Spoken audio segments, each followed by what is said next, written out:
welcome to That's Greek to Me. Our word for today is oikodomē.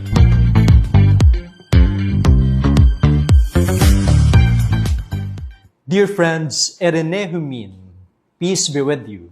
This is Father Joel Kamaya, Salesian of Don Bosco, and welcome to That's Greek to Me.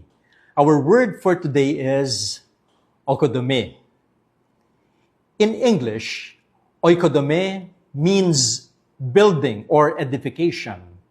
More than physical construction, it signifies the spiritual work of building up the community of faith in love.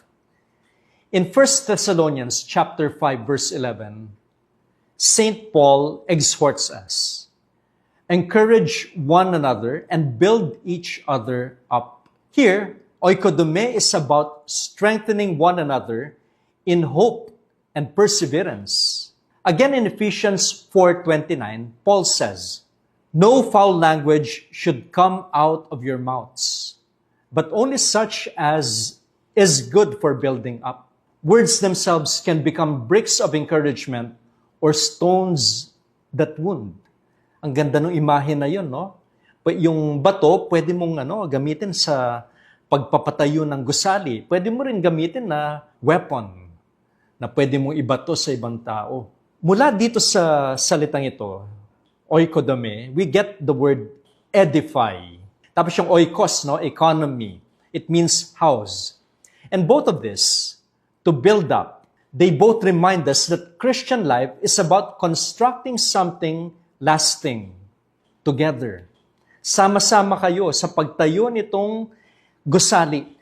For us Christians, this word carries deep meaning in our life of faith. It calls us to respond with conviction and action, to encourage, to heal, to strengthen bonds of communion. Binubuo ninyo yung komunidad. Ito yung challenge sa atin.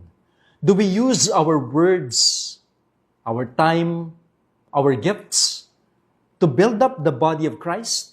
Or do we sometimes even unknowingly tear it down? Binubuo ba natin itong sambayanan natin o nagkakasiraan at naghihila ang pababa?